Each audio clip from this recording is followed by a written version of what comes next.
تو بعض اوقات یہ کسی کے دل میں خیال آتا ہے کہ بھئی اللہ میاں نے شیطان پیدا ہی کیوں کر دیا خامخواہ، یہ ہمیں پریشان کرتا ہے، ہمیں غلط راستے پر ڈالتا ہے اور ہم سے گناہ کروا لیتا ہے، اللہ میاں نے کیوں پیدا کیا شیطان؟ یہ بعض اوقات یہ فضول بات دل میں لوگوں کے آنے لگتی ہے۔ تو بھائی اللہ تبارک و تعالیٰ نے دنیا میں بھیجا ہی کیوں؟ بھیجا تو اسی لیے، اور فرشتوں سے بڑھ کر تمہیں ذمہ داری دے دی، وہ کیوں؟ اس واسطے کہ تمہیں آزمانا تھا، تمہارا امتحان کرنا تھا۔ تو امتحان کرنے کے لیے ایک مخلوق پیدا کر، اور آپ کہو کہ جی شیطان نے تو ہمیں ہلاکت پہ مبتلا کر دیا، برباد کر دیا۔ تم نے بھی تو شیطان کو برباد کیا۔ حضرت آدم علیہ السلام کو پیدا کر کے اللہ میاں نے ان سے کہا سجدہ کرو، وہ سجدہ کرنے سے منکر ہو گیا۔ تو اس کے لیے بھی تو انسان کو آزمائے۔ میں نے کسی زمانے میں ایک شعر کہا تھا کہ ابلیس ہے ہمارے لیے امتحان تو کیا، ابلیس ہے میرے لیے ایک امتحان تو کیا، ابلیس کے لیے بھی تو ایک ابتلا تھا، میں اس کے لیے بھی تو ایک ابتلا بنا دیا تھا اللہ تعالیٰ نے آدم علیہ السلام کو پیدا کر کے کہ تو آیا سجدہ کرتا ہے کہ نہیں کرتا، وہ ناکام ہو گیا اس میں، تو اللہ میں نے اس کو درگاہ کر دیا، مردود مسرود کر دیا۔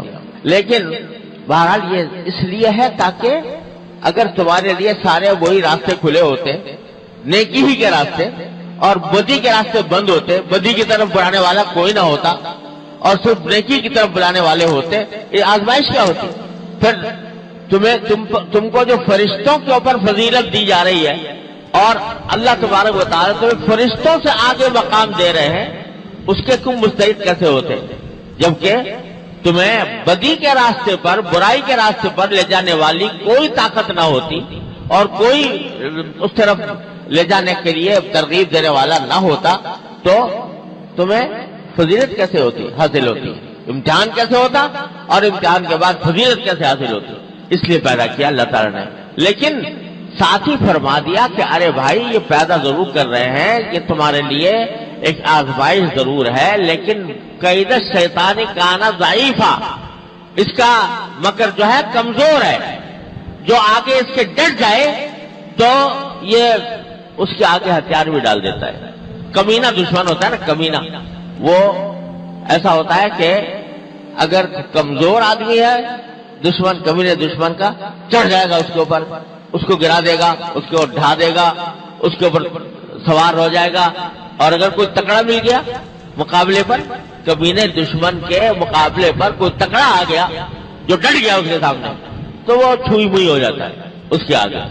وہ متنبی نے مشہور شعر ہے اس کا کہ اذا انت اکرمت الکریم ملکتہ وان انت اکرمت اللئیم تمردا، اگر شریف آدمی کا اکرام کرو گے تو تم اس کے مالک بن جاؤ گے، وہ تمہارا غلام ہو جائے گا۔